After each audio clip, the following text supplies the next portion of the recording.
Toca Livros e Grupo Editorial Leia apresentam Dona Leopoldina, a História Não Contada, a mulher que arquitetou a independência do Brasil, de Paulo Resutti.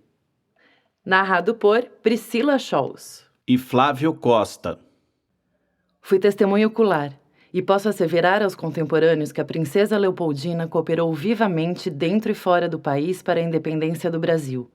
Debaixo deste ponto de vista, o Brasil deve à sua memória gratidão eterna. Conselheiro Antônio de Menezes Vasconcelos de Drummond. A morte da imperatriz me tem penalizado assaz. Pobre criatura, se escapou ao veneno, sucumbiu aos desgostos. José Bonifácio de Andrada e Silva. Sinto meu coração quebrar de dor. O mundo não verá mais noutra idade modelo mais perfeito nem melhor, d'honra e candura, amor e caridade.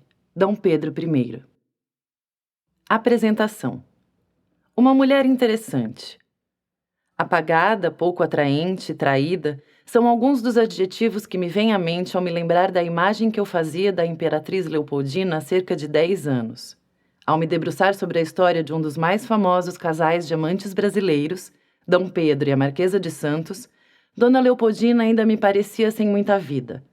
Como alguém poderia aguentar tanta humilhação e não se revoltar? Era o homem do século XXI, vendo a questão com um olhar atual. Ao começar a escrever sobre a Marquesa, e principalmente durante os estudos para minha biografia a respeito de D. Pedro, tudo mudou. Dona Leopoldina era uma estrategista, mais preparada e educada que D. Pedro. Teve a sua história diminuída e elevada à categoria de santa, mártir de paciência, por tudo o que sofreu no Brasil. Aliás, coisa comum em nossa história são as mulheres entrarem nela ou como santas ou como devassas. Esse é o ponto que une Dona Leopoldina à Marquesa de Santos. O papel político de ambas foi apagado. Afinal, a política é o campo dos homens há milênios, e geralmente são eles que escrevem a história, com raras exceções. Além do material que vinha coletando sobre ela desde a biografia da Marquesa de Santos, muito mais surgiu durante as pesquisas para a obra a respeito de D. Pedro. Primeiro foi o seu diário da época de sua juventude em Viena, que se encontra no Museu Imperial e que é praticamente desconhecido do público. Nele, vemos uma adolescente impetuosa, cheia de vida, que protegia o seu sobrinho predileto, a quem chamava de meu tesouro, filho de sua irmã Maria Luísa com Napoleão. Divertida, descrevia de maneira caricatural os grandes reis, príncipes e até o czar da Rússia, com quem conviveu durante o Congresso de Viena, presidido pelo seu pai, o imperador da Áustria. Se essa documentação era surpreendente, muito mais viria. Os 200 anos da chegada de nossa primeira imperatriz aproximavam-se, e graças à informação fornecida pelo Sr. Cássio Ramiro Mohalen Cotrim, a quem esta obra e seu autor muito devem, foi possível chegar ao arquivo da Condessa Maria Ana von Kumber, 1782 a 1824, nobre austríaca que acompanhou Dona Leopoldina em sua viagem de Viena até o Rio de Janeiro, em 1817. Algumas das cartas do conjunto já haviam passado pelas mãos de Carlos H. Oberacker Jr. Entretanto, pouco do material foi utilizado em seus escritos sobre a imperatriz. Oberacker não se debruçou sobre o diário da condessa para sua amiga Ernestine, nem deu maior atenção às cartas escritas por Nani ao pai. Faltou a ele agir, no dizer de Legoff, como ogro historiador, o amador da carne fresca da história que lhe é tão frequentemente recusada. Faltou a ele chegar ao tutano, ao cerne das missivas, que contam mais do que a superficialidade das palavras faz notar à primeira vista. O conjunto arquivístico da Condessa chegou ao Brasil em meados dos anos 1970. Inicialmente, era composto por diários e cartas dela relativos à viagem ao Rio e um álbum de desenhos feitos por Franz Joseph Frobeck. O desenhista amador conseguiu um lugar na comitiva da princesa Leopoldina como auxiliar de bibliotecário, vindo junto com o grupo principal, diferentemente dos membros da missão científica e da embaixada austríaca.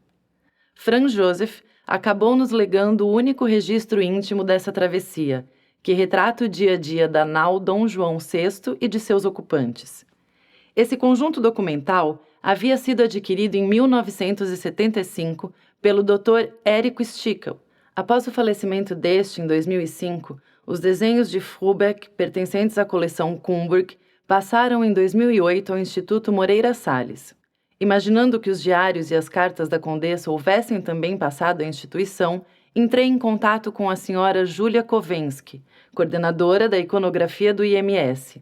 Ela, porém, informou que o Instituto havia comprado apenas as imagens e colocou-me em contato com a senhora Frances Melvin Lee, superintendente do Instituto Hércule Florence.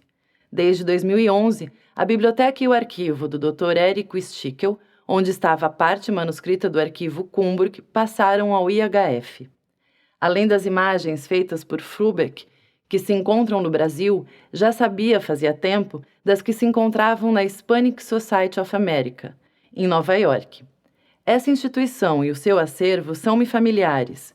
Foi lá que encontrei em 2010 a coleção de cartas inéditas de D. Pedro à Marquesa de Santos, que publiquei em 2011.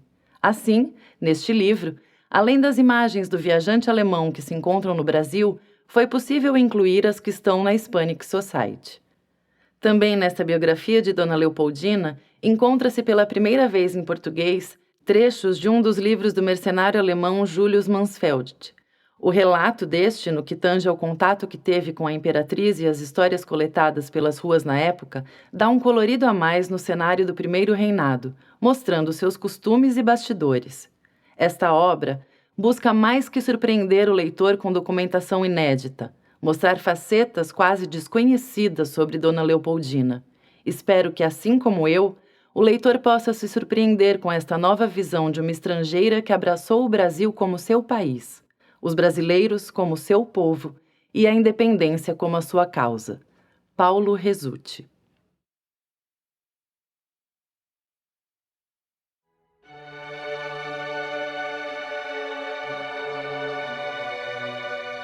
Parte 1. A-E-I-O-U. Áustria est imperare orbi universo. Os Habsburgo. No filme O Terceiro Homem, baseado na obra de Graham Greene, Orson Welles incluiu uma frase para o seu personagem. Na Itália, durante 30 anos sob os Borgias, houve guerras, terror, assassinatos, sangue. Eles produziram Michelangelo, Leonardo da Vinci e a Renascença. Na Suíça tiveram amor fraternal, 500 anos de democracia e paz. E o que produziram? O relógio Cuco. A irônica frase não sobrevive à constatação de que a Suíça produziu, além de tantas coisas, a família Habsburgo. Essa dinastia reinou por 600 anos graças ao fato de saber se renovar e se adequar aos novos tempos. Moldou-se para a própria sobrevivência, mas não sobreviveu às exigências dos Estados Unidos para discutir o fim da Primeira Guerra Mundial. As condições norte-americanas para o armistício culminaram na dissolução do Império Austro-Húngaro, dividindo em diversas repúblicas autônomas. O nome da família teve origem por volta de 1020, quando o conde Radbot ergueu no cantão de Argóvia, na Suíça, o castelo de Habsburg. O nome do local, Castelo de Açor, seria devido ao fato de o conde ter visto uma dessas aves pousadas numa das paredes do edifício. De Habsburg para Habsburgo, a mudança foi rápida. O neto de Radbot, Otto II, passou a acrescentar von Habsburg ao seu título, originando dessa forma nova casa dinástica. Um dos descendentes de Radbot, Rodolfo, devido à pouca expressividade política, como julgavam os príncipes alemães, foi eleito em 1273 rei dos germanos, um cargo eletivo na época e não hereditário. A eleição de um quase desconhecido objetivava que os ciosos príncipes continuassem contando com o poder que detinham. Mas eles se enganaram, supondo que os Habsburgo não possuíam ambição. Poucos anos depois de eleito, Rodolfo I derrotou em batalha o rei Otakar da Boêmia, anexando em 1282 à Áustria os territórios do Habsburgo e fazendo da fortaleza Hofburg, em Viena, a sede de seu reino. Tinham assim início os vastos domínios da família, que controlaria durante anos um dos pontos mais estratégicos na Idade Média, o Paço de São Gotardo, a ligação entre a Europa Central e a Itália. Áustria feliz. Guerras eram caras, e os Habsburgo desenvolveram ao longo de séculos um sistema de aquisição territorial por meio de alianças de casamento que tornaria as princesas da Casa da Áustria no século XIX um artigo de primeira grandeza. Casar-se com uma não seria para qualquer um, afinal, tê-las por esposas era como possuir um artigo de luxo, uma mulher com instrução suficiente para ser uma estadista. A ideia teria surgido após o Habsburgo Rodolfo IV, duque da Áustria e bisneto de Rodolfo I, ter anexado o Tirol em 1363 aos domínios da família. O estado acabou sendo incorporado como herança após o rei Meinhard III, cunhado dele, ter morrido sem deixar herdeiros.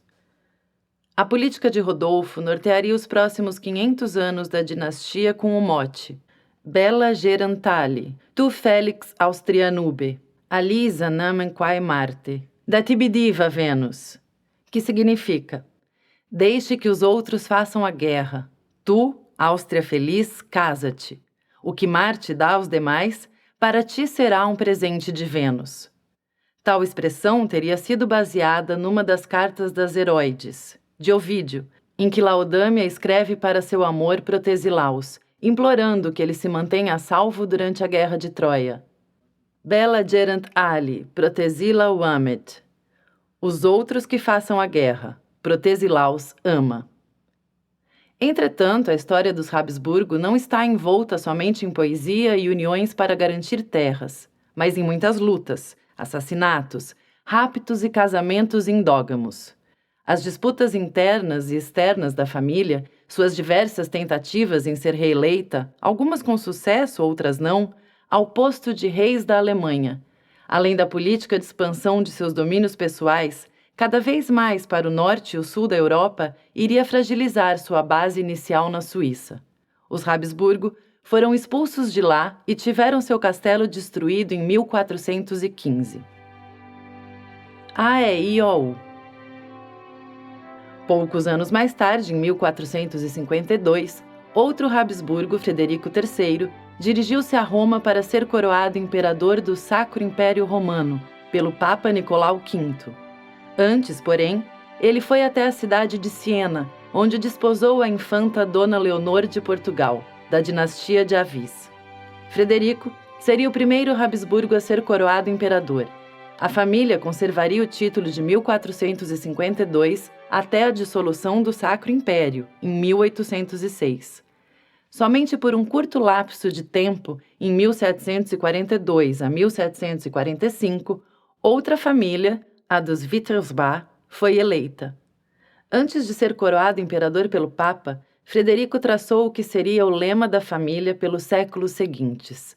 AEIOU, em alemão, Alles Erdreich ist Österreich untertan. Em latim, Austriae est imperare orbi universo. Em bom português, o destino da Áustria, e aqui no sentido de a Casa da Áustria, ou seja, os Habsburgo, é governar o mundo. Por mais improvável que possa parecer, durante os séculos XVI e XVII, essa pretensão a de se transformar numa monarquia universal esteve a ponto de se tornar real. Por diversos períodos, a família quase alcançou a hegemonia na Europa. A elevada posição dos Habsburgo no cenário político foi arduamente construída, ou melhor, conquistada, inclusive por meio da criação do mito de que seriam predestinados a governar o mundo católico. Um dos maiores golpes da família foi transformar 3 coroas eletivas em hereditárias, a do Sacro Império, a da Hungria e a da Boêmia. As reivindicações do Habsburgo, sempre audazes em seu querer e na ampliação de seus domínios, iriam fazer com que mantivessem uma relação difícil entre a realidade e a ficção. Maximiliano, filho de Frederico III, construiu em Innsbruck uma rica capela onde foi enterrado. No local, mandou erguer estátuas dos governantes que antecederam os Habsburgo, entre elas a do mítico rei Arthur dos britânicos. Um título falsificado. Rodolfo, o Habsburgo que conquistou o Tirol na base de aliança matrimonial, foi o criador de uma das maiores fraudes políticas da Europa medieval. Ele descobriu, em 1359, um conjunto de 5 documentos chamados Privilegium Maius. Despudoradamente falsificados, afirmavam a concessão de diversos privilégios a quem controlasse as terras da Áustria. Teriam sido concedidos por Frederico Barba-Ruiva, imperador do Sacro Império 200 anos antes. Entre as diversas cláusulas estava a designação de que os governantes austríacos usariam o título de arquiduques e, com isso, passariam a ter tanta importância quanto os príncipes eleitores. Tal falsificação vinha em resposta à bula dourada do imperador do Sacro Império, sogro de Rodolfo, que previa 7 príncipes eleitores para escolherem o próximo imperador, e um deles não era o Habsburgo em questão. A bula foi discutida e em grande parte recusada pelo imperador. Anos depois, com o Habsburgo Frederico III no trono do Sacro Império, o Privilegium Maius foi reconhecido como legítimo. Dessa forma, o título de arquiduque passou oficialmente a ser utilizado pelos membros da Casa da Áustria. Pietas austríaca. Como imperadores do Sacro Império Romano Germânico, os Habsburgo convenceram-se de que a Casa da Áustria foi dada uma missão divina: proteger o Sacro Império e a Igreja Católica da heresia. Os membros da casa adotaram uma piedade especificamente dinástica, instituindo um catálogo de virtudes morais e religiosas que deveriam constar da educação de seus príncipes. Parte dessa ideia, a de campeões do mundo católico, foi externada ao unirem a ideia do direito divino à da legitimidade de seu império, ainda mais após incorporarem as coroas que pertenceram a 2 santos, a de São Venceslau da Boêmia e a de São Estevão da Hungria. No que hoje poderia ser considerado uma estratégia de marketing, além dos símbolos sagrados, eles passaram a fundir os rituais católicos cada vez mais em torno de seus rituais de poder. Aos eventos estatais e dinásticos, acrescentaram serviços de ação de graças e procissões sacras, e os Habsburgo passaram a ser exemplos de devoção católica, papel esse que seria bem representado por Dona Leopoldina no Brasil. Com isso, sustentavam por meio da religiosidade e da piedade cristã a sua aura imperial, em franco contraste com a ostentação secular dos reis franceses. Os Habsburgo acreditavam ter obtido essa missão divina de governar os povos católicos devido aos méritos de seus antepassados, desde o fundador da dinastia, Rodolfo. Como ele, passaram a reverenciar a Eucaristia, a Pietas Eucarística e a honrar a Virgem Maria, a Pietas Mariana. Por exemplo, Ferdinando II, do século XVI, e seus sucessores, até Francisco José, no século XX, promoveram procissões de Corpus Christi, frequentavam congregações marianas e encorajaram as peregrinações aos santuários marianos. Dentro dessa prática se encaixaria a Dona Leopoldina, que no Rio de Janeiro de 1817 até 1826 estaria praticamente todos os sábados na igreja de Nossa Senhora de Outeiro, para louvar a Virgem e distribuir esmolas. Os Habsburgo encarnaram, como demonstram diversos monumentos, entre eles a Coluna de Praga, em Viena, a função de peticionários de seu povo junto aos anjos e santos católicos. Prometida por Leopoldo I, caso o império se visse livre de um grande surto de peste bubônica, vemos na coluna o imperador ajoelhado, implorando para que a Santíssima Trindade ajudasse o povo sob a sua proteção. Esse imperador nomeou, em 1676, a Virgem Maria Generalíssima dos Exércitos Imperiais. Leopoldo teria uma filha, nascida em 1683, a quem daria o nome de Maria Ana Josefa. Essa arquiduquesa se casaria com um príncipe português, o futuro rei Dom João V. Eles seriam avós de outra Maria, Dona Maria I, mãe de Dom João VI e avó de Dom Pedro I do Brasil e IV de Portugal. Muitos Habsburgo levaram a religiosidade a extremos, confessando-se mais do que o normal, além de realizarem jejuns radicais e praticarem diversos tipos de penitência, mesmo sem culpas a expiar. Ouviam missas 3 vezes ao dia e rezavam por muitas horas, chegando mesmo a dias rogando pelo bem-estar do país em tempos de crise. As mulheres Habsburgo encarnaram em sua vida cotidiana as ideias cristãs e diversos aspectos religiosos. Desenvolveram um modelo ativo de iniciativas piedosas, em que puderam sobressair por meio da caridade. Com o tempo, esses modelos passaram a ser parte inerente da feminilidade das mulheres da Casa da Áustria. Ao redor desse padrão, o de imperatriz caridosa, a imagem de Dona Leopoldina se consolidaria após a sua morte. O Império Universal. O filho de Frederico III, Maximiliano I, continuou o projeto dos Habsburgo em expandir seus domínios ao se casar, em 1477, com a herdeira do Duque da Borgonha.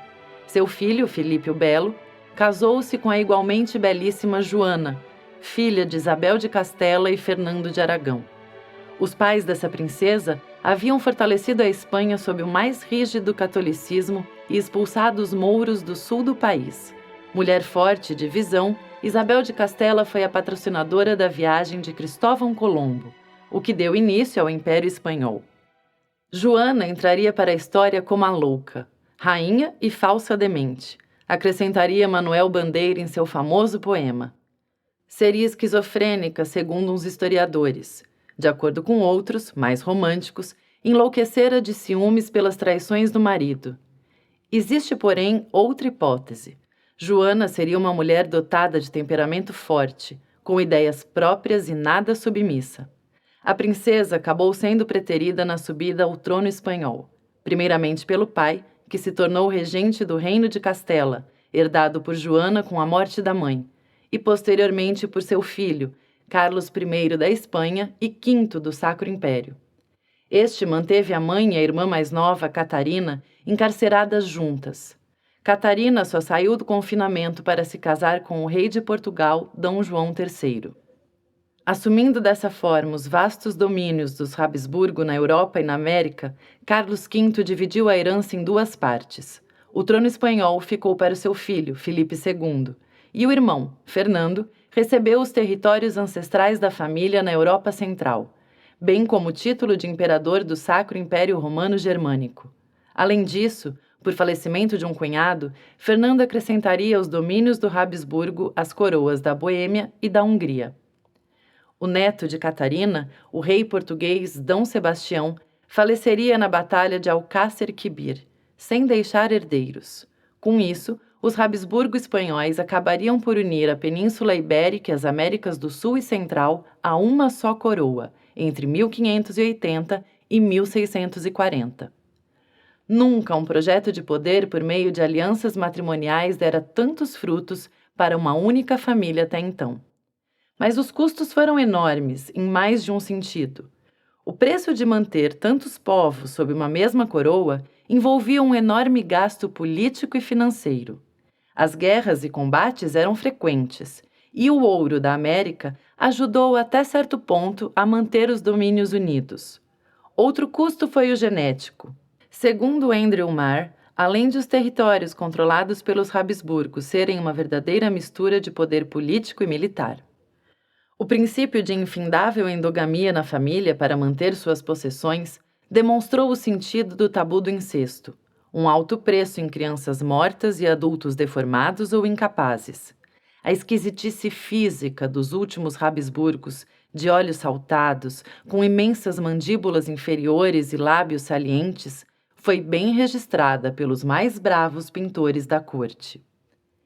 Enquanto o número de abortos na época chegava a 20% nas aldeias espanholas, os Habsburgo da Espanha abortavam 30% dos seus bebês, sendo que 20% dos sobreviventes morriam antes de completar 10 anos. Carlos II, o último Habsburgo no trono espanhol, foi um dos piores espécimes. Além de achar que estava possuído pelo demônio, era incapaz de mastigar, pois suas mandíbulas não se encaixavam. Babava constantemente e passava horas observando os corpos embalsamados de seus antepassados. Impotente, não deixou herdeiros, o que gerou a Guerra de Sucessão Espanhola. Isso pôs um ponto final aos dias de Habsburgo na Península e, consequentemente, na América. 40 anos depois, ocorreria outra batalha envolvendo a herança da família: a Guerra de Sucessão Austríaca de 1740. Lex Sálica. A Lei Sálica foi a primeira tentativa dos povos germânicos em consolidar por escrito suas leis. Isso teria ocorrido entre 481 e 511, durante o reinado de Clovis I. Além de recomendar que uma das formas de se comprovar ou não a culpabilidade do réu era colocar a mão dele em água fervente e depois de 3 dias verificar o estado da pele, a Lei Sálica instituía que a propriedade e as dívidas só poderiam ser herdadas por homens. Com o passar dos séculos, um dos poucos dispositivos da primitiva Lei Sálica que ainda continuavam em vigor era a questão da herança masculina em detrimento da mulher. Se ela não podia herdar propriedades, que dirá suceder ao pai, esposo ou irmão como chefe de uma dinastia. Devido a esse problema, o imperador Carlos VI, sem conseguir um herdeiro masculino legítimo, decretou em 1713 a pragmática sanção pela qual declarava sua filha, Maria Teresa, sua sucessora. Em seguida, fez os príncipes dos territórios do Sacro Império e os monarcas de países vizinhos concordarem com a decisão. Enquanto o imperador viveu, todos mantiveram a promessa. Quando morreu, o pacto foi quebrado, com Baviera, Prússia, Saxônia, Espanha e França não reconhecendo Maria Teresa como herdeira da coroa de seu pai. Esses estados e reinos partiram como abutres sobre as partes dos territórios dos Habsburgo que lhes interessavam, iniciando a Guerra da Sucessão Austríaca, que durou de 1740 a 1748. Ficou famosa a cena em que Maria Teresa, disposta a tudo para restabelecer o prestígio e o poder da dinastia e manter-se no trono, suplicou diante dos húngaros, em 1741, ajuda na Guerra de Sucessão, tendo nos braços seu herdeiro, José, com 4 meses de idade. No final da guerra, a imperatriz, bisavó de Leopoldina, manteve-se no trono, mas não com a herança intacta. Parte de seus territórios foram absorvidos pela Prússia e pela França. Além disso, a dinastia pura dos Habsburgo terminavam nela. Com seu casamento com o Duque de Lorena, Francisco Estevão, a dinastia passou a ser conhecida como Habsburgo-Lorena. O marido acabou sendo eleito imperador do Sacro Império Romano Germânico, mas, na realidade, quem governava era Maria Teresa. A imperatriz levou a monarquia dos Habsburgo a se modernizar para os novos tempos que a aguardavam. Os nobres passaram a ser tributados e, além da administração, o exército também foi modernizado e ampliado. Ela própria instituiu o combate contra a varíola no Império, recebendo em seu palácio 65 crianças para junto dela e de seus filhos serem vacinadas. Um dos seus planos mais ousados foi impor a educação ao seu povo, à força, se necessário. Qualquer criança, menino ou menina, ao completar 6 anos, deveria ser matriculada numa escola, onde estudaria até os 12. O responsável que não cumprisse a lei seria preso. A política austríaca dos casamentos dinásticos foi elevada a alto grau quando Maria Teresa conseguiu casar as filhas com 3 membros da Casa dos Bourbon: o rei da França, o rei da Sicília e o duque de Parma. Somente uma das filhas de Maria Teresa, Maria Cristina, sua predileta, conseguiu escapar de um casamento dinástico e convenceu a mãe a deixar que ela se casasse por amor.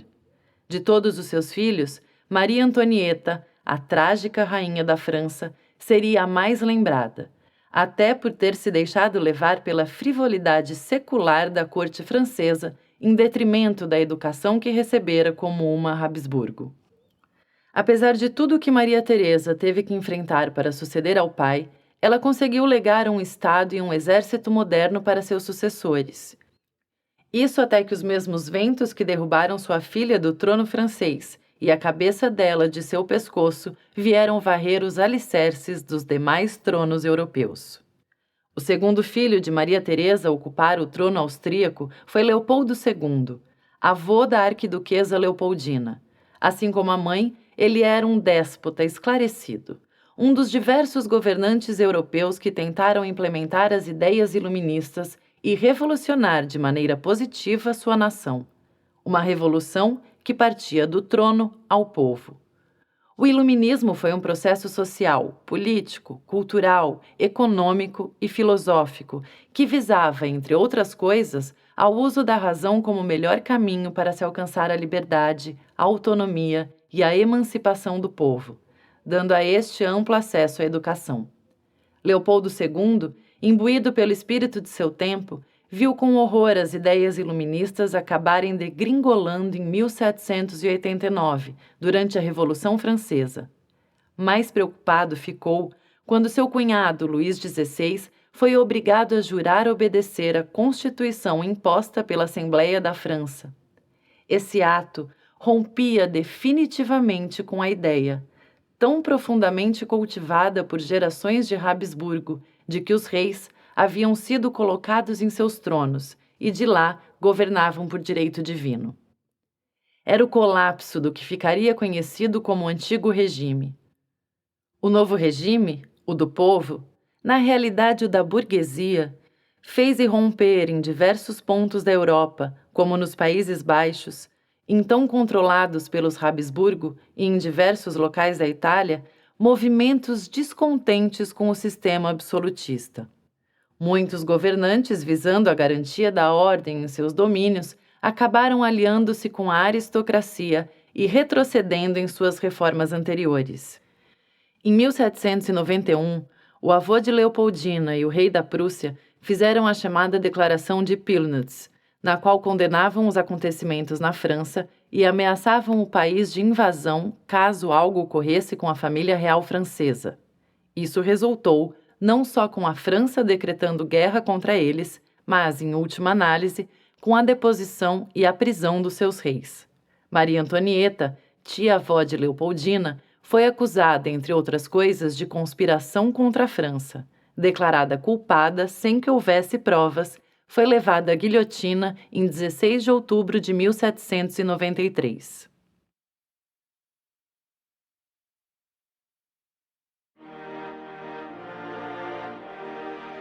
Uma infância entre a guerra e a paz. Na manhã de 22 de janeiro de 1797, Viena jazia silenciosa, com suas ruas cobertas por uma grossa camada de neve, cujos flocos dançavam perante o sopro dos ventos glaciais que varavam a cidade e se chocavam contra Hofburg. Centro do poder do Habsburgo desde 1282, a antiga fortaleza medieval havia sido modificada, ampliada e modernizada, e acabou por se transformar em ícone da confusão de povos e línguas que era o império que de lá se governava. Até hoje, ainda é possível verificar que cada um dos séculos e dos soberanos imprimiram nela sua marca. Do estilo barroco ao Secession, o local impressiona por sua arquitetura e sua história. Naquele domingo, há mais de 200 anos, aguardava-se o nascimento do quinto filho do imperador Francisco II do Sacro Império Romano Germânico e de sua segunda esposa, Maria Teresa das Duas Sicílias, sua prima irmã, já que ambos eram netos da imperatriz Maria Teresa. A criança, uma menina gorducha, chegou ao mundo às 7h30 da manhã e foi batizada no mesmo dia. Porém, devido ao clima que congelava a cidade, o batismo não seria na imponente igreja de Santo Agostinho, frequentada pela corte, mas sim na antecâmara do próprio palácio às 6 da tarde. Segundo o relato jornal Wiener Zeitung, de 25 de janeiro. Para o batizado se reuniu a alta nobreza, de ambos os sexos, em grande gala na vasta antecâmara. Logo em seguida, precedido pelos dignatários da corte, dava entrada no salão Sua Majestade o Imperador, acompanhado por 5 arquiduques e 5 arquiduquesas. Seguia o primeiro marechal da corte, o príncipe de Starhemberg, acompanhado por 2 camaristas imperiais, os príncipes de Schwarzenberg e de Ligne, carregando sobre uma almofada dourada a recém-nascida. Sua Majestade e Suas Altezas Imperiais dirigiram-se para os genuflexórios preparados para a ocasião. Ao lado dos mesmos, colocou-se como de costume o núncio papal, num oratório especialmente aprontado. O primeiro marechal da corte se colocou com a recém-nascida arquiduquesa diante do altar, que se encontrava debaixo de um baldaquim. A madrinha foi a arquiduquesa Maria Clementina, noiva do príncipe herdeiro de Nápoles. A pequena arquiduquesa recebeu os nomes Leopoldina, Carolina, Josefa. Após a cerimônia, se entoou o Te Deum, ao som dos tambores, enquanto os canhões colocados sobre os muros de cinta da cidade salvaram 3 vezes. Realizou-se da mesma maneira como na vinda o cortejo na volta, dirigindo-se para os grandes salões da imperatriz. Em seguida, Sua Majestade o Imperador e Suas Altezas Imperiais apareceram na grande antecâmara da imperatriz, na qual se realizou a solene cerimônia das felicitações pela alta nobreza que ali se havia reunido. Vale ressaltar aqui o nome do bebê e a ordem em que ele surge inicialmente: Leopoldina Carolina Josefa. Tanto no jornal de 25 de janeiro, quanto no extrato da certidão de nascimento da arquiduquesa, feito em 1909, bem como no protocolo das funções episcopais, feito em latim pelo cardeal Migazzi, encontram-se referências de que Leopoldina era, indubitavelmente, o primeiro nome escolhido e usado pela menina recém-nascida. Futuramente, durante as tratativas de casamento dela, seu nome seria embaralhado pelos portugueses de tal forma que, a chegar à América, seria saudada como Princesa Carolina. A confusão chegou a ponto de a letra C surgir entrelaçada com o P de seu marido, fazendo hoje os museólogos confundirem peças comemorativas de seu casamento no Brasil com pertences de sua sogra, Dona Carlota Joaquina. O Corso.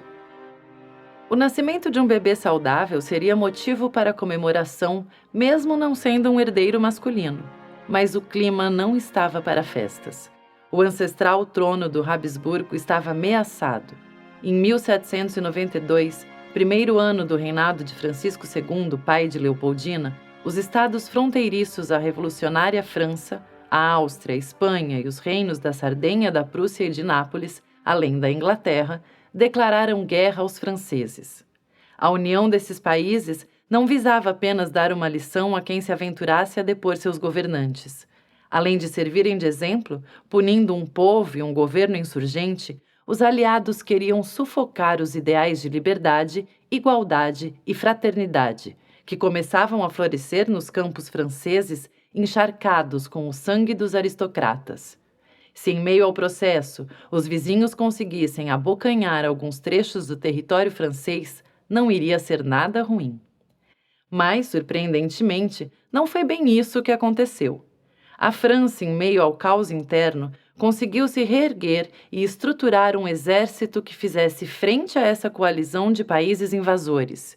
Ironicamente, a primeira grande tentativa de se destruir o novo Estado francês fez surgir perante o mundo a figura de um militar nascido na Córcega, que havia feito sua carreira na França e assumido o comando das tropas na Itália. Napoleão Bonaparte, recém-casado com Josefina de Beauharnais, partiu para a Itália em março de 1796, como um quase desconhecido, e retornou a Paris um ano depois como herói, após derrotar as tropas austríacas e seus aliados. Além disso, ele havia conquistado grande parte da Itália Central para a França. O reino da Sardenha fora subjugado, além de vários principados e ducados italianos, incluindo estados papais. Milão, até então austríaca, passou a pertencer aos franceses. Em março de 1797, um ano após sair de Paris, Napoleão marchava contra a própria Áustria, chegando a 150 quilômetros de Viena em 9 de abril. O grão-duque Carlos, comandante do exército austríaco, e tio da recém-nascida arquiduquesa Leopoldina, enviou mensageiros para discutirem o fim da guerra. A paz entre a França e o Sacro Império foi oficializada pelo Tratado de Campo Formio, em 17 de outubro, no qual Napoleão assinava a paz com os austríacos em nome dos franceses. Os pais de Leopoldina. Francisco II sofria uma das primeiras grandes perdas do território herdado e arduamente construído com sangue, mentiras e muito casamento de interesse ao longo de séculos pelos seus antepassados. De uma só tacada, a Áustria perdia parte dos Países Baixos e diversas possessões italianas, além de ser obrigada a reconhecer a República Francesa. O imperador Francisco foi descrito como um homem reservado, inseguro, lacônico e dado à melancolia. Indivíduos melancólicos geralmente não encontram graça na vida. São pessoas para quem o meio-termo inexiste. Ou está tudo bem, ou está tudo ruim. Sua filha, Leopoldina, comungaria com o pai nesse aspecto ao longo de sua vida.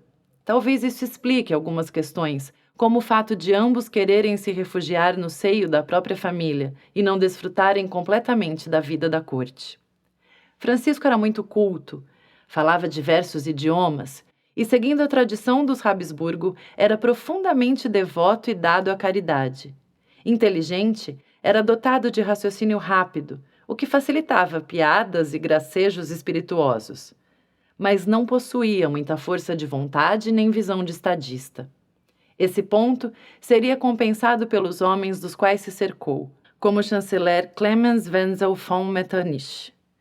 Estudioso de ciências naturais e botânica, Francisco gostava de colecionar retratos de sua família, desde os mais antigos membros até os contemporâneos. Sua biblioteca deu início à Biblioteca Nacional da Áustria. O imperador, como os demais Habsburgo desde o tempo de seu tio José II, praticava um ofício burguês, no caso a jardinagem, que se transformaria numa paixão transmitida aos filhos. Francisco acreditava que o melhor para o seu povo era o governo que herdara de seu pai. Era um déspota esclarecido, profundamente absolutista, antiliberal convicto. Um dos esteios de seu governo era o aparatado Estado policial forte, que perseguia os liberais e lotava com eles as prisões austríacas, levando muitos a ser condenados à morte. O imperador tentava se equilibrar num mundo de contradições. Se, por um lado, desejava que seus povos usufruíssem de um estado de bem-aventurança, desde que não tivessem direito de se manifestar até mesmo contra a carestia e a inflação crescente que devorava as finanças austríacas, por outro, sufocava o nacionalismo, que começava a brotar no seio desses povos unidos sob a sua coroa. Entendia-se, não sem razão, que o nacionalismo seria um passo para que cada um desses povos reivindicasse mais direito e representatividade para influir no Estado. Apesar disso, e assim como seus sucessores, Francisco já havia começado a realizar mudanças profundas, como a reforma agrária em alguns pontos do Império. Dada a influência iluminista, Francisco II odiava o modo como via o povo e os servos serem tratados pelos latifundiários e buscava fazer algo a respeito.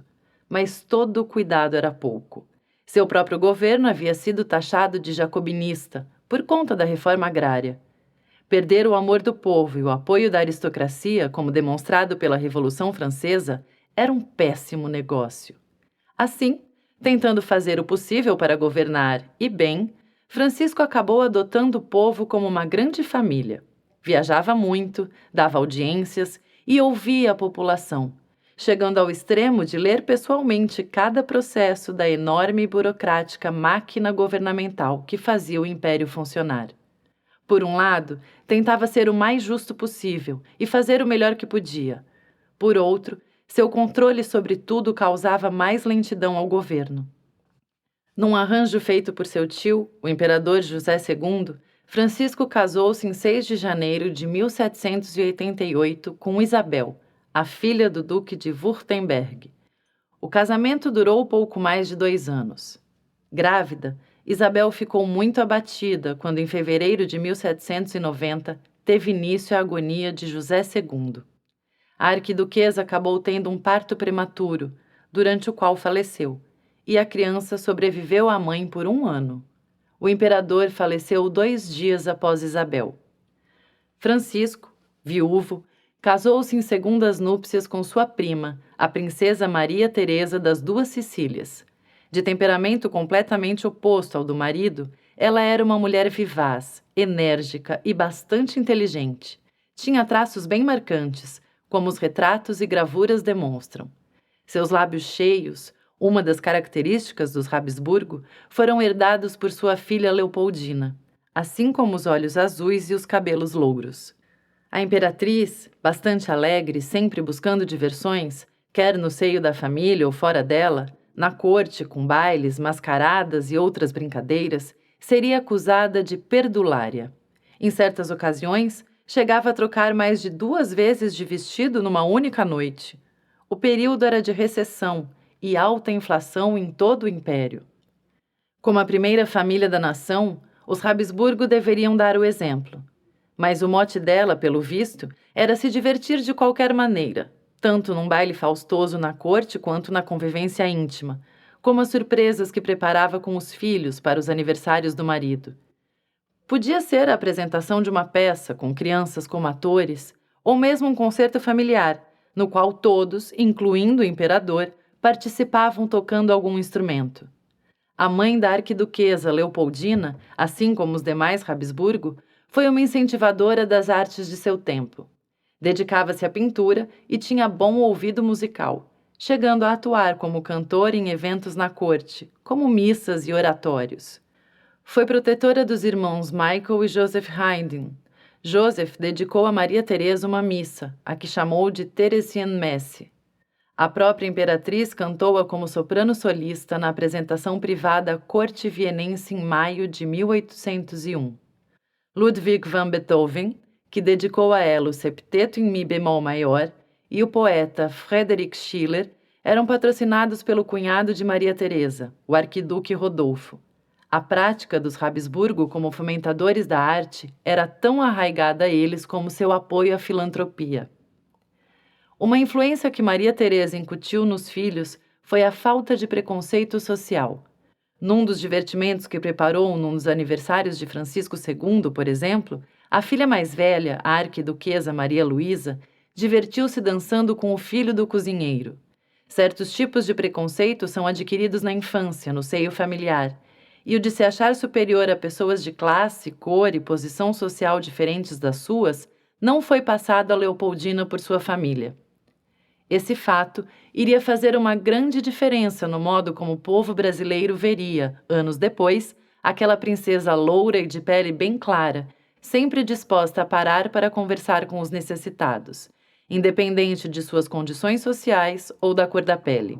A imperatriz Maria Teresa teve ao todo 12 filhos durante os 17 anos de casada. Maria Luísa, de 1791 a 1847, Fernando I, de 1793 a 1875, Maria Carolina, de 1794 a 1795, Carolina, de 1795 a 1799, Leopoldina, de 1797 a 1826, Maria Clementina, de 1798 a 1881, José Francisco, de 1799 a 1807, Maria Carolina, de 1801 a 1832, Francisco Carlos, de 1802 a 1878, Maria Ana, de 1804 a 1858, João Nepomuceno, de 1805 a 1809, e Amália, 1807. A irmã mais velha, Maria Luísa, seria para sempre a grande confidente de Leopoldina, como se depreende das cartas trocadas entre elas. Além dela, Leopoldina foi mais ligada aos 4 irmãos sobreviventes mais próximos de sua idade: Fernando, Maria Clementina, Maria Carolina e Francisco Carlos. Os meninos seriam os mais afetados pelo casamento entre os 2 primos irmãos, que era, na longa e incestuosa história genética dos Habsburgo, apenas mais um caso. Fernando, nascido com hidrocefalia, chegaria a reinar como Fernando I, mas sua inteligência afiada era anulada pelos problemas neurológicos e pela epilepsia. Chegou a ter 20 ataques epiléticos por dia, 5 quando tentou consumar seu casamento. Abdicaria em 1848 em favor do sobrinho Francisco José, filho de Francisco Carlos, que, fraco e sem ambições políticas, abriu mão do trono. Leopoldina, junto da família, passou grande parte da infância e da juventude entre a Hofburg, no centro de Viena, o Palácio de Schönbrunn, na época localizado fora da cidade, e eventualmente no Palácio de Hatzendorf. Um dos locais preferidos, longe da corte, bastante utilizado no verão, era o castelo de Laxenburg, especificamente seu enorme parque, que acabou sendo transformado numa espécie de Disneylândia do século XIX. Ao contrário dos jardins franceses de Schönbrunn, os de Laxenburg seguiram o modelo inglês, com amplos gramados, florestas, grutas e ilhas artificiais. Neles foram instalados pavilhões e até um espaço para torneios medievais. Numa das ilhas, Maria Teresa mandou que fosse construído um refúgio idílico para sua família, o castelo de Franzensburg. A construção seguiu o estilo medieval, com direito até mesmo a uma masmorra na qual um prisioneiro mecanizado arrastava suas correntes. Completavam o complexo um labirinto e um teatro ao ar livre, no qual representavam os filhos dos imperadores. O Anticristo. Mas a infância de Leopoldina estaria longe de ser totalmente idílica. Em 1799, com a expansão da França em direção à Itália, Suíça e ao Egito, as potências aliaram-se mais uma vez contra os franceses na chamada Segunda Coalizão. Novamente, o desfecho foi favorável à França, que após a Paz de Lunéville em 1801, passaria a dominar novos territórios que antes pertenciam aos Habsburgo, na Itália, na Toscana e em Mantua, além de diversos estados germânicos, até então sob o controle do Sacro Império. Era o princípio do fim. Napoleão, graças ao seu gênio militar e estratégico, além de tomar rapidamente novos territórios para a França, levava aos antigos domínios dos Habsburgo na Europa um novo modo de vida. Como herdeiro que se achava dos ideais da Revolução Francesa, Napoleão modificou social e comercialmente os antigos domínios do Sacro Império. O Código Napoleônico, implantado em 1804 e válido para todos os territórios ocupados, era revolucionário em vários aspectos. Por exemplo, regulava questões referentes à liberdade individual, direito de propriedade e heranças, e separava definitivamente o Estado da Igreja. O Estado, e não mais a Igreja nos territórios ocupados pelos franceses, passou a ser responsável pelas notações sobre casamento, nascimento e morte, transformando o divórcio num assunto civil e não mais eclesiástico. Também as medidas de comprimento, volume e capacidade foram unificadas pelo sistema métrico decimal em toda a Europa napoleônica. A servidão terminava com a chegada dos franceses. Não é de estranhar que muitos dos súditos do antigo Sacro Império vissem, a princípio, com satisfação e esperança, a invasão francesa. A escalada de Napoleão política e militarmente acabou levando-o a se proclamar imperador da França em 1804 e depois rei da Itália. Em paralelo a esses fatos, Francisco II estabeleceu como um império à parte os principais domínios ancestrais dos Habsburgo: a Áustria, a Boêmia e a Hungria, então pertencentes ao Sacro Império. Elevou o Grão-Ducado da Áustria ao status de império e proclamou-se seu primeiro imperador, passando a ser denominado Francisco I. Em 1805, a Inglaterra, seguida pela Rússia e pela Áustria, formou a Terceira Coalizão, que entrou em confronto com Napoleão. Uma vez mais, a guerra foi catastrófica, principalmente para a Áustria, que logo foi invadida pelas tropas francesas, obrigando os Habsburgo a fugir de Viena. Napoleão instalou-se no Palácio de Schönbrunn. Grande parte da família imperial austríaca buscou refúgio em Ofen, na Hungria. Maria Teresa, acompanhada de Leopoldina, então com 7 anos, foi se juntar ao marido no seu quartel-general em Brunn, na Morávia. Lá, a imperatriz procurou injetar a coragem necessária que faltava ao desanimado imperador, que via a capital do império ancestral de sua família tomada e todos os seus territórios sob perigo iminente. A esperança chegou ao fim em 2 de dezembro de 1805, quando a Áustria e a Rússia foram derrotadas por Napoleão na Batalha dos Três Imperadores, ocorrida perto de Austerlitz. A irmã mais velha de Leopoldina, a arquiduquesa Maria Luísa, então com 14 anos, quando soube da derrota de seu pai na batalha, irrompeu num choro convulso e descarregou o ódio em seu diário, afirmando que Napoleão era a besta do apocalipse e que desejava ardentemente que ele morresse naquele ano. Com a derrota austríaca, Maria Teresa fugiu com sua filha Leopoldina do acampamento do imperador em direção à Silésia austríaca, onde se refugiou na cidade de Friedeck. Só retornariam a Viena no início de 1806. Com a paz de Pressburg, a Áustria perdeu novamente possessões na Itália e na Alemanha. Napoleão, ainda mais fortalecido, reorganizou sob a sua proteção os estados germânicos, que até então formavam o Sacro Império Romano Germânico, na chamada Confederação do Reno, o que levou a Assembleia Legislativa do Sacro Império a exigir que Francisco II devolvesse a coroa de imperador. Sem mais forças para lutar e completamente abatido com a perda de grande parte de sua herança ancestral, em 6 de agosto de 1806, Francisco abdicou a coroa do Sacro Império, passando a utilizar o título de imperador da Áustria. Napoleão, ao refazer o mapa da Europa de acordo com o seu projeto de poder, ia destruindo reis, duques e príncipes, em grande parte parentes dos Habsburgo. Essa realeza destronada seguia em procissão a Viena, como foi o caso da única filha sobrevivente da rainha Maria Antonieta e do rei Luís XVI, Maria Teresa Carlota, que encontrou refúgio junto ao primo Francisco da Áustria. A situação, que já era grave antes, tornara-se desesperadora depois de Napoleão ter cortado na carne dos Habsburgo, diminuindo o tamanho dos seus domínios e tomando uma de suas coroas ancestrais. A imperatriz Maria Teresa, no seio da família, passou a chamar Napoleão de Anticristo, personificação do demônio, corso sanguinário, grande fera e monstro. Os pequenos arquiduques e arquiduquesas ganharam um novo brinquedo, um grande boneco de aparência horrível chamada de Napoleão, o qual espancavam e alfinetavam. A Dama Branca.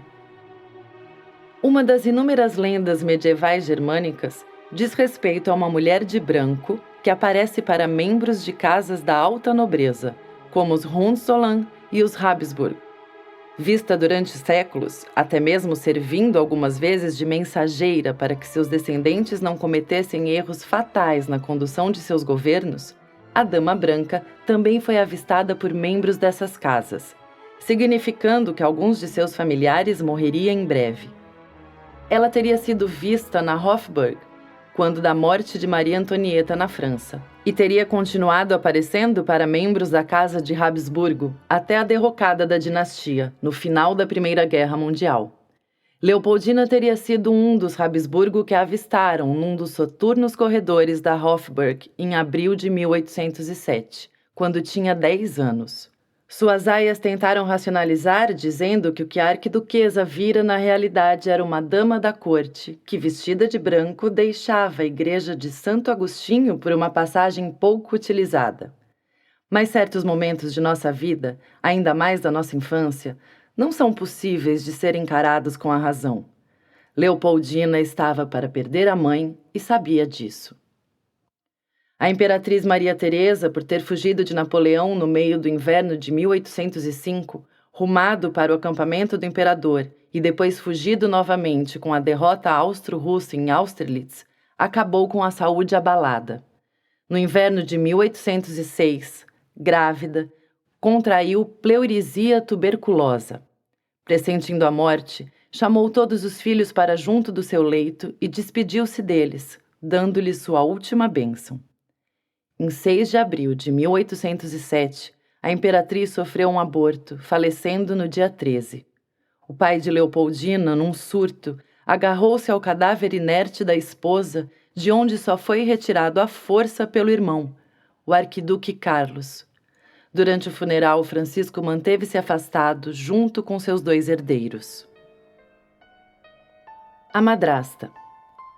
Depois de restabelecido e passado o período de luto, Francisco logo procurou uma terceira esposa para poder ajudar na educação dos filhos e ampará-los. Se não como substituta da mãe morta das crianças, como uma figura feminina na qual pudessem se inspirar. A escolha da nova imperatriz recaiu, como de hábito, em outro membro da enorme família Habsburgo, numa de suas dezenas ramificações. A escolhida foi Maria Ludovica d'Este, filha do arquiduque Fernando Carlos, que era irmão da rainha Maria Antonieta e filho da imperatriz Maria Teresa da Áustria. O arquiduque e a família foram expulsos pelos franceses em 1796 do Ducado de Milão, pertencente ao Sacro Império e que ele governava. Acabaram exilados em Viena, onde Fernando morreu em 1806. Sua filha havia se tornado protegida de seu sobrinho, o imperador Francisco, que a desposou em 6 de janeiro de 1808. Maria Ludovica era 19 anos mais moça que o imperador. A filha mais velha de Francisco, a arquiduquesa Maria Luísa, era somente 4 anos mais jovem que a madrasta. De temperamento diferente de sua antecessora, Maria Ludovica era mais econômica e mais refinada intelectualmente. Entretanto, tinham ao menos 2 pontos em comum: o poder que exerciam sobre o marido e o ódio de ambas a Napoleão. Maria Ludovica tomou a educação das crianças para si, mas, longe de se dedicar apenas a essa função, a nova imperatriz, entusiasta do movimento romântico alemão, imiscuía-se na política. Era partidária de que se devia enfrentar novamente Napoleão para retomar os estados ancestrais do Habsburgo. Na corte, aliou-se ao chanceler Johann Philipp von Stadion, enquanto tentava insuflar ânimo, vontade e decisão em seu marido. Bloqueio continental. Desde 1806, Napoleão havia decretado na Europa o bloqueio continental na tentativa de asfixiar comercialmente a principal rival da França, a Inglaterra. Mas para que o bloqueio desse certo, além dos portos que estavam sob o comando da França e dos seus aliados e estados fantoches, era necessária a colaboração de Rússia, Espanha e Portugal, que não se encontravam então dominados por Napoleão. A aliança com a Espanha formou-se rapidamente, ainda no início das guerras napoleônicas, com a esperança dos espanhóis em tomar toda a Península Ibérica sob sua coroa.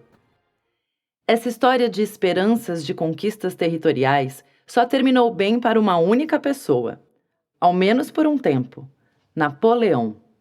Portugal, aliado da Inglaterra, transferiu a capital para o Rio de Janeiro, na distante colônia brasileira, a salvo das garras do Corso.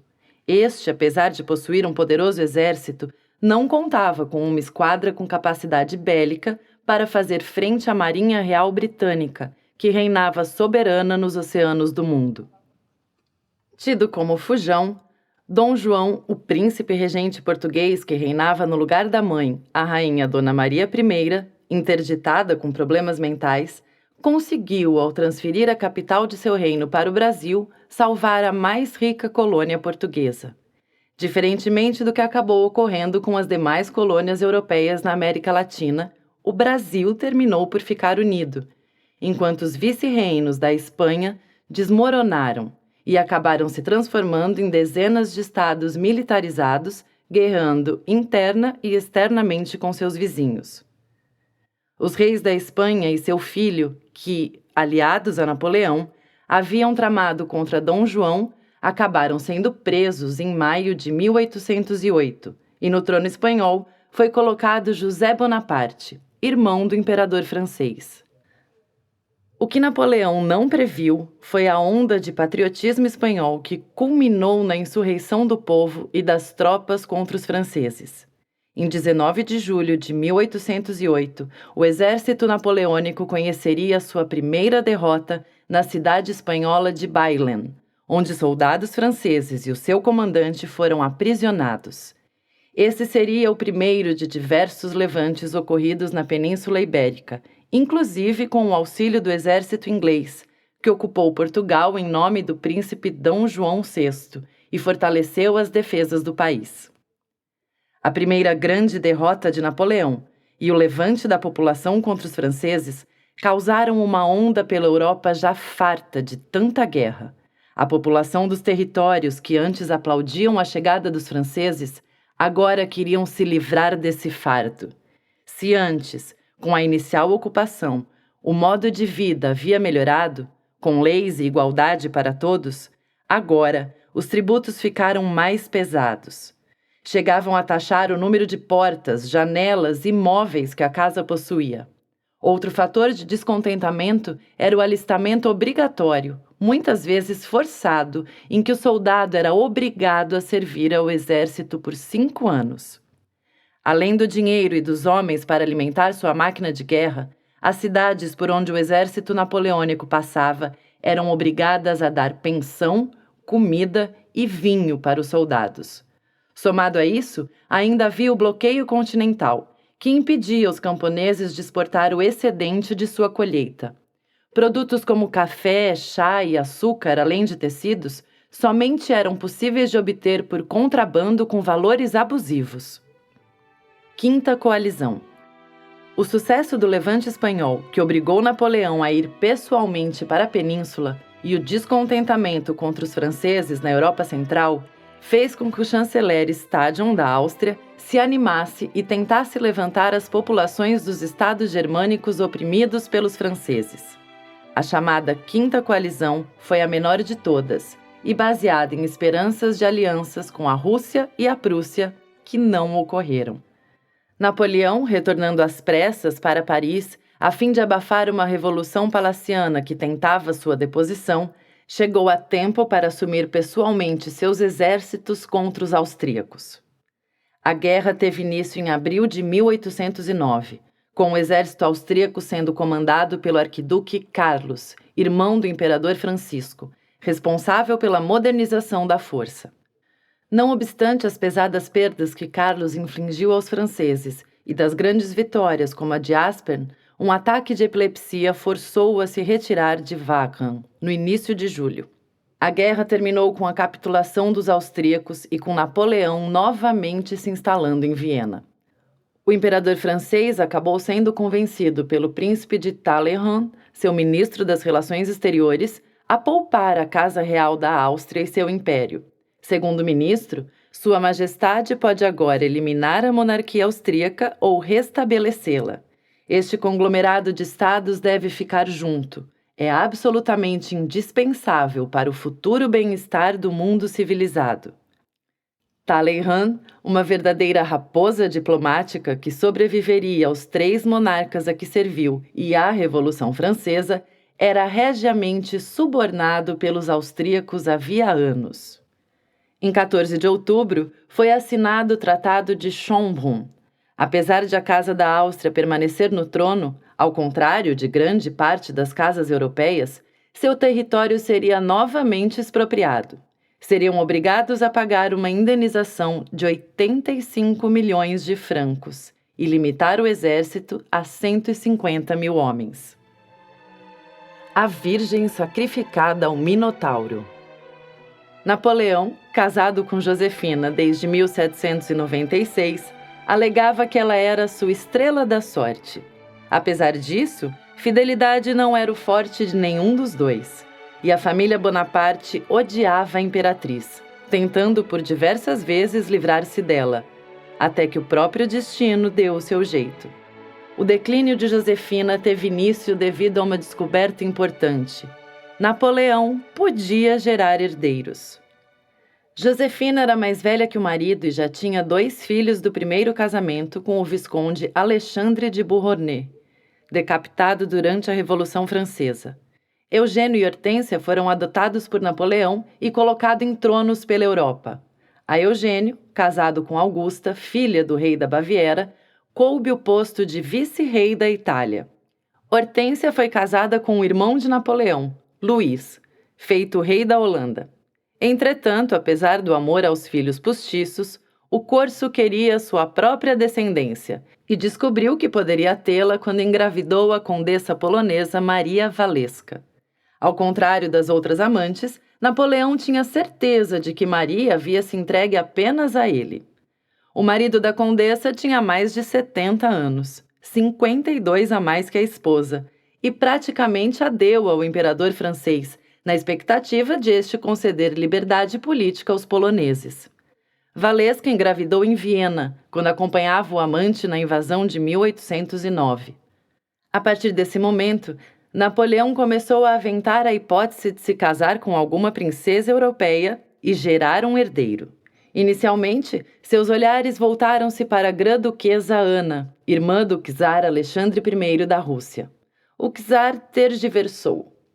Agindo por trás, o príncipe de Talleyrand dava a entender à Rússia que uma aliança dinástica entre Alexandre e a Prússia seria mais vantajosa, enquanto insuflava em Napoleão o seu antigo plano de transformar a Áustria em aliado da França. O chanceler Clemens Wenzel von Metternich, quando embaixador da Áustria em Paris, propagandeara aos 4 cantos a beleza, a educação e a cultura da filha mais velha do imperador Francisco I, Maria Luísa, a mesma que havia desejado a morte de Napoleão em 1805 e o chamado de besta do Apocalipse. Leopoldina definiria muito bem, devido à sorte dela e da irmã, que princesas de casas reinantes eram como dados que se jogam e cuja sorte ou azar depende do resultado. Napoleão separou-se de Josefina no final de 1809 e pediu oficialmente a arquiduquesa em matrimônio. Assim como Maria Walewska foi entregue a Napoleão pelo próprio marido na esperança da independência polonesa, Francisco I cedeu a filha na esperança de que a aliança entre a França e a Áustria desse fôlego à última.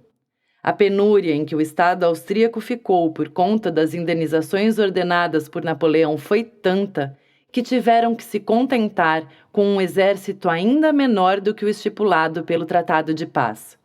Com a debilitação do Estado Nacional, foi feito tudo o que se pudesse fazer para poupar a Áustria e o que sobrava de suas possessões, até entregar uma virgem para ser sacrificada ao Minotauro, como ironizou o secretário de Assuntos Estrangeiros britânico Lord Castlereagh. O casamento foi um choque geral. Napoleão, com sua aliança com os Habsburgo, em vez de se tornar o pai do novo mundo que a Revolução Francesa anunciara, acabou se tornando o genro do velho. A família Habsburgo não ficou menos chocada com a decisão do até então vacilante imperador Francisco. Uma de suas próprias filhas seria dada em casamento a Napoleão, responsável por todas as guerras e revoltas intestinas e partilhas do território da família. Criados ouvindo primeiramente a mãe e depois a madrasta chamando-o de demônio, o que deve ter passado pela cabeça dos irmãos ao saberem que a mais velha seria oferecida em sacrifício ao corso. Eles haviam brincado juntos, insultando, espancando e alfinetando um boneco travestido de Napoleão. Maria Luísa estava apaixonada por Francisco d'Este, irmão de sua madrasta, Maria Ludovica. Esta via com bons olhos e incentivava o casamento, mas tudo cessou com a ordem paterna, ditada pelos planos do novo chanceler Metternich e do príncipe de Talleyrand.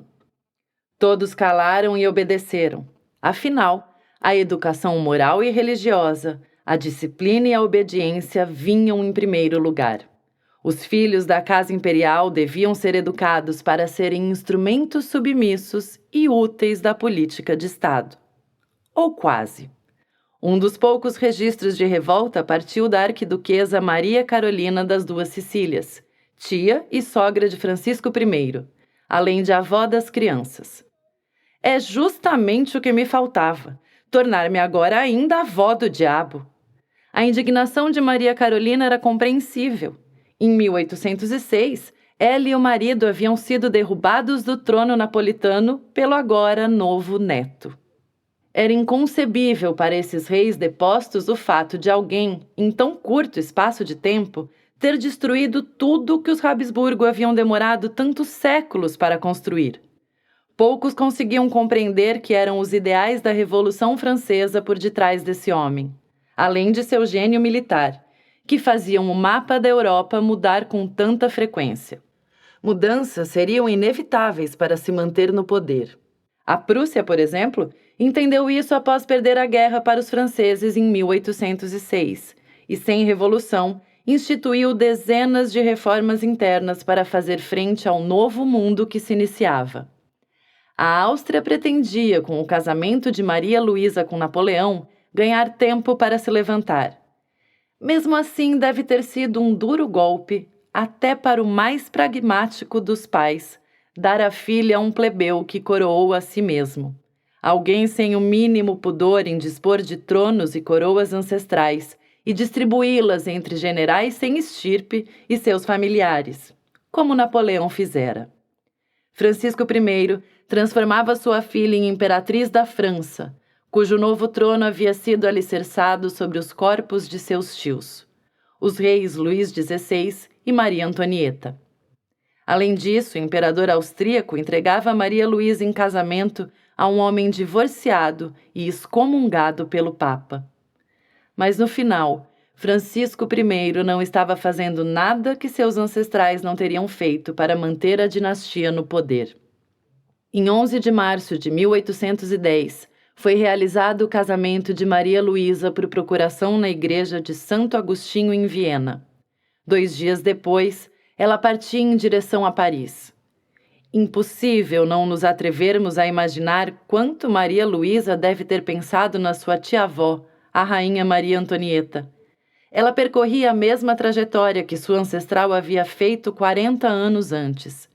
Para complicar ainda mais toda a questão, Napoleão teve a suprema falta de tato de enviar sua irmã, Carolina Bonaparte, para se encontrar com a noiva no seu caminho até Paris. Carolina ocupava o trono que havia pertencido à avó da princesa, Maria Carolina das Duas Sicílias. Realmente, ser uma arquiduquesa austríaca requeria, além de ser bem educada, ter sangue frio acima de qualquer limite tido como normal.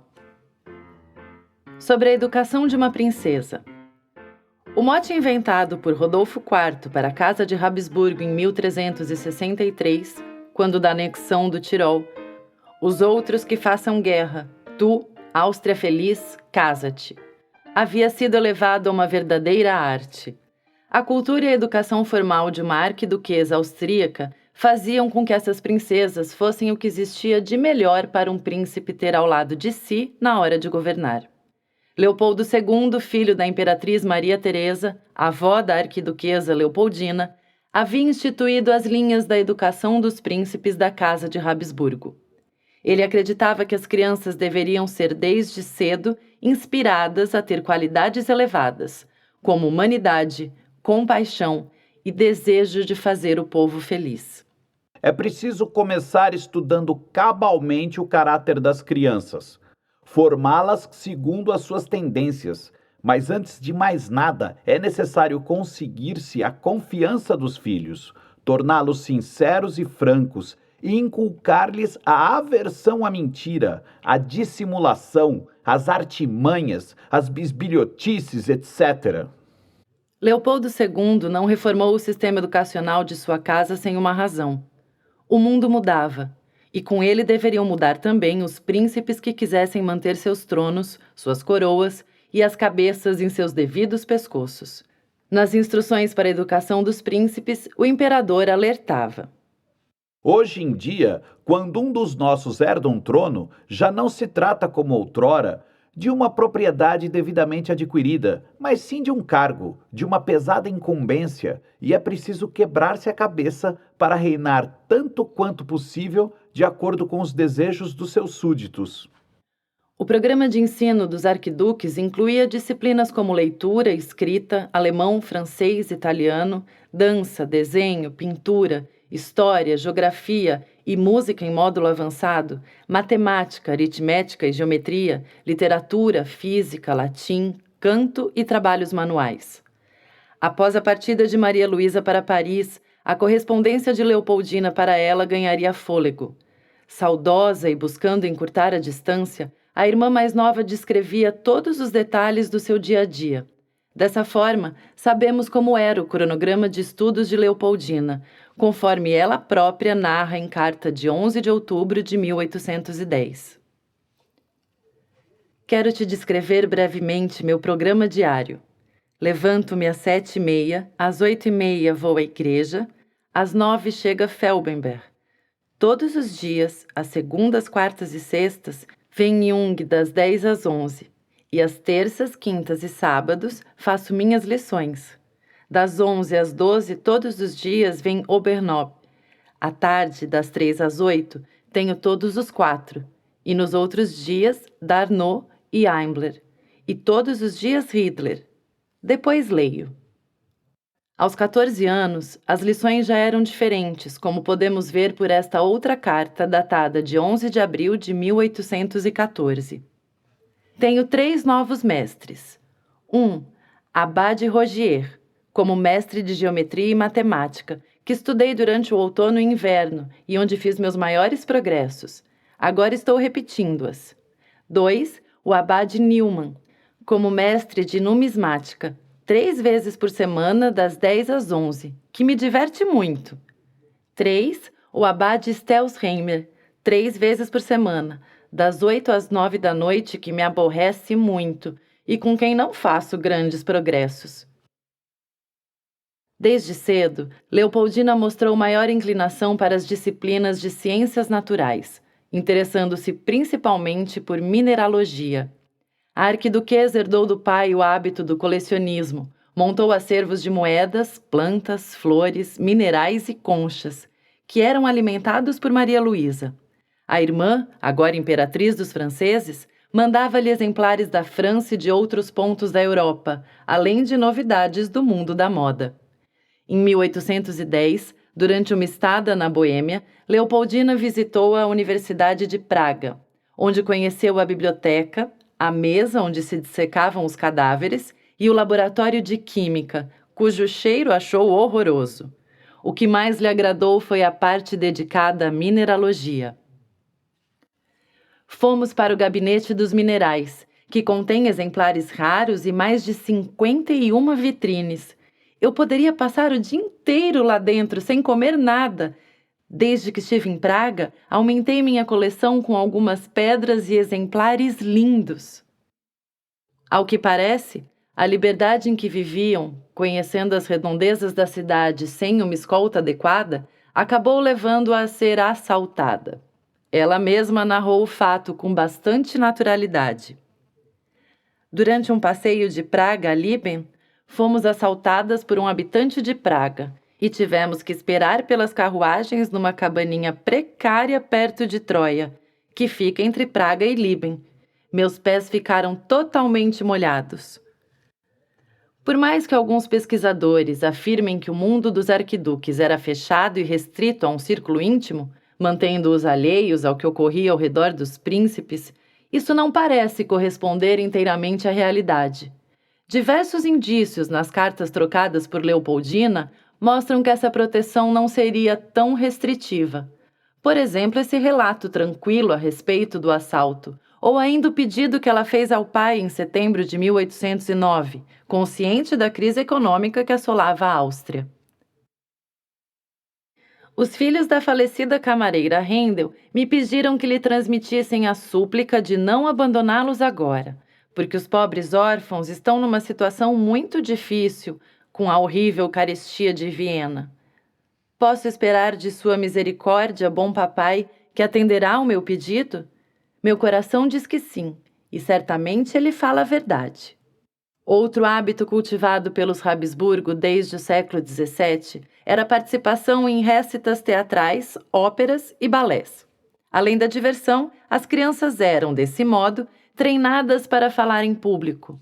Procurava-se com isso que perdessem a timidez de estarem diante de uma plateia, além de exercitarem a fala e a impostação de voz. Artes que, como figuras públicas, precisavam dominar. O dia a dia dos filhos do imperador era minuciosamente planejado, incluindo aulas, orações, escrita de cartas e visitas a membros da família, como quando se reuniam com a avó materna, Maria Carolina. No domingo passado, a querida vovó nos ofereceu um almoço turco. Tivemos que nos sentar em almofadas baixinhas e comer carne de carneiro com arroz.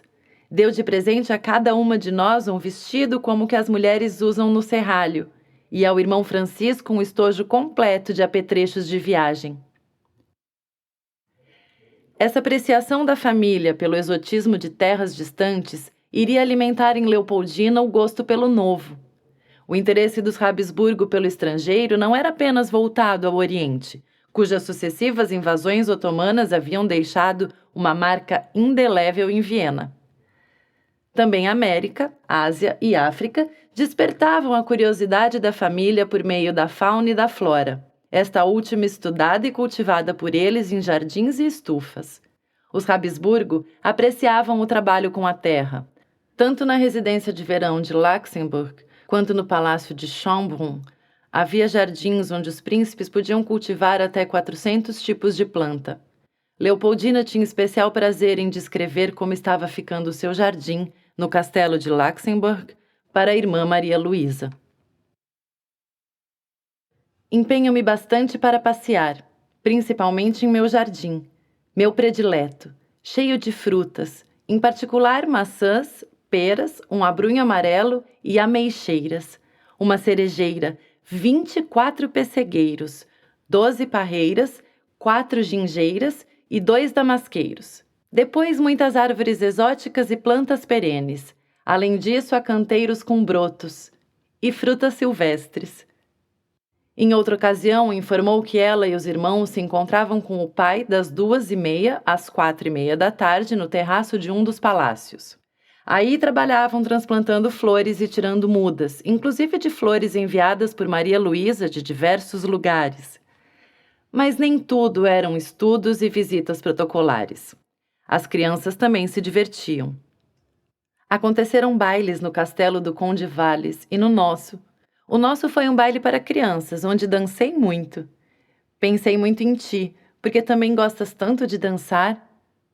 Ou ainda, todos os dias após o almoço jogo bastante, e quando o tempo está ruim, também bilhar à noite. A consequência é que voam bolas em todas as direções. E conforme Leopoldina informa diversas vezes, ela gostava de rir. Gostaria de ter visto as peças de teatro, pois gosto de rir. Cada arquiduque tinha sua própria corte. No caso de Leopoldina, 2 mulheres ocupavam em seu pequeno mundo papéis importantes. Uma era Maria Ulrica, condessa von Lachansky, camareira-mor, responsável pelo ensino de boas maneiras, etiqueta e cerimonial, e pela supervisão dos estudos. A outra era Francisca Anony, responsável pelas roupas da arquiduquesa, por sua higiene e cuidados corporais. Anony foi sua criada desde pequena e era muito afeiçoada à sua arquiduquesa. Essas 2 mulheres permaneceriam toda a infância e parte da juventude de Leopoldina junto a ela. A arquiduquesa, como era comum na nobreza e nas altas classes, não ficaria sozinha nem mesmo ao dormir. Isso pode nos parecer estranho hoje, mas a ideia que temos atualmente de intimidade não se aplica à época, muito menos ao status de uma nobre da posição de Leopoldina, que estava sempre acompanhada.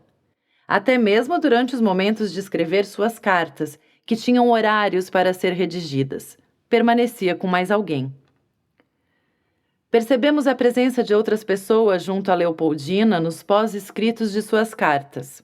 Neles, a arquiduquesa informa ao pai, ou a outros parentes, por exemplo, que a condessa von Lachansky e mais tarde a condessa Kumberg enviavam lembranças ou cumprimentos. O que consideramos hoje falta de intimidade era tanto da parte de Leopoldina quanto de sua corte, como mostra a condessa de Kumberg. Esta, em carta ao pai em 1817, afirmava: Eu não posso escrever, de outro modo faria longamente. Nem posso manter meu diário. Estou sozinha com a arquiduquesa e ela está acostumada a ter alguém junto com ela. Toda a vida de Leopoldina seguia regras e um cronograma pré-estabelecido, assim como uma ordem de precedência clara, como quando a condessa de Kumberg finalizava apressadamente uma carta, escrevendo que assim o fazia, porque a arquiduquesa já terminara as dela. A madrasta de Leopoldina foi uma boa esposa e mãe extremosa com os filhos que herdara do casamento anterior do marido. Chegava a tomar ela própria a lição das crianças e impor-lhes castigos quando não queriam estudar.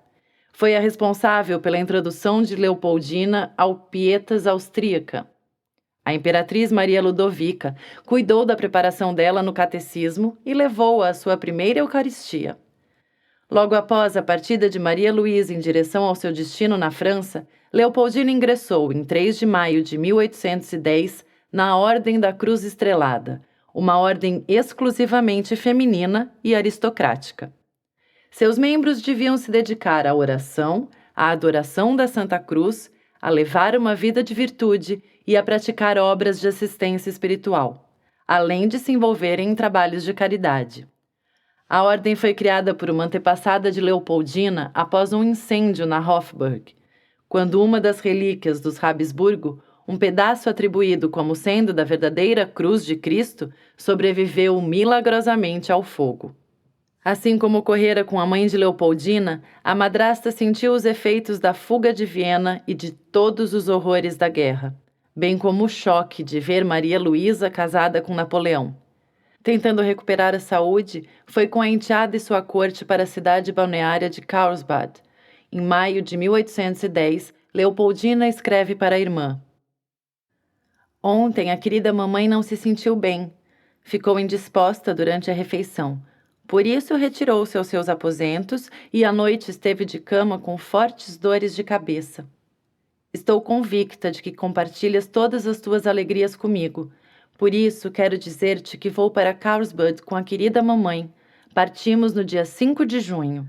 Lá, Leopoldina conheceu o escritor alemão Johann Wolfgang von Goethe, que havia inaugurado simbolicamente o movimento romântico com a obra Os Sofrimentos do Jovem Werther. Essa escola viria a se contrapor ao racionalismo e ao iluminismo, favorecendo os sentimentos humanos, a emoção, o sentimentalismo, a supervalorização do amor, o nacionalismo, a busca pelo exótico e pelo selvagem, entre outros pontos, e teria na imperatriz Maria Ludovica uma de suas maiores defensoras. A imperatriz ficou amiga do grande escritor e convidava-o quase diariamente para ler suas obras para elas. Goethe e Maria Ludovica chegaram a escrever e encenar pessoalmente uma peça teatral na Estação de Águas. Logo que retornou a Viena, Maria Ludovica procurou se inteirar mais a respeito da produção literária de Goethe, apresentando-a enteada, e assim Leopoldina se veria imersa no ideal romântico, em sua melancolia e em suas paixões idealizadas. Até mesmo essas férias para Leopoldina eram utilizadas como forma de melhorar o seu aprendizado. Acompanhada pela imperatriz e pela condessa von Lachansky, a arquiduquesa fazia excursões de estudos, visitava plantações, criações de gado, fábricas, estufas, fundições e minas, além de museus, jardins botânicos e gabinetes de curiosidades. Após as visitas, realizava relatórios de estudos. Dessa forma, ia ampliando e expandindo o seu mundo, não apenas cientificamente, mas conhecendo outros tipos de pessoa, trabalhadores, agricultores e até mineiros. Em 15 de julho, ela informava ao pai suas viagens ao redor de Carlsbad. Há 3 dias estive em Graupen. O príncipe Clary estava lá à minha espera. Vi o forno onde o estanho é derretido, um espetáculo muito bonito. Os mineiros se colocaram em fila, tocaram e cantaram para mim. Anteontem estive em Billin, cidade famosa por sua água mineral gasosa. Visitei a fonte e a fábrica de água mineral. Ali também se fabrica um tipo de magnésia, que dizem ser tão boa quanto a inglesa. Das cartas de Maria Luísa para ela, depreende-se que a ortografia não estava ainda boa em 1811. A imperatriz da França ralhava com a irmã mais nova, afirmando ter vergonha de mostrar os rabiscos que ela lhe enviava. As duas reviram-se novamente em julho de 1812, em Praga, quando Leopoldina pôde admirar Maria Luísa em elegantes vestidos de seda. A queda de Napoleão. 2 anos depois, Leopoldina e Maria Luísa teriam bastante tempo para matar as saudades. Os reveses políticos de Napoleão, iniciados na Espanha e terminados com a trágica campanha da Rússia, levaram novamente os povos a se unirem contra o imperador francês. Em 1813, numa verdadeira convulsão nacionalista embalada pelo movimento romântico alemão, os cidadãos dos estados germânicos começaram a doar voluntariamente seus bens para o Fundo de Libertação. Uma figura que ganhou muito destaque foi Ferdinand von Schmettau, 1797 a 1877, da Prússia. Ferdinand, diferentemente de seu pai, um coronel reformado que entregou a sua melhor capa, e dos irmãos, que tinham algumas joias, não possuía nada para doar pela causa. Lembrando-se dos constantes elogios de sua avó a respeito de seu longo cabelo dourado, cortou-o e vendeu-o a um peruqueiro. O dinheiro apurado ela doou para a causa da pátria contra Napoleão. Exemplos como esse do desprendimento por uma causa não faltaram na Prússia e em outros estados germânicos e devem ter chegado ao conhecimento de Leopoldina. A Prússia, aliando-se à Rússia. Esperamos que você tenha gostado desta prévia. Para continuar ouvindo este audiolivro no Google Play Livros, use o link na descrição do vídeo.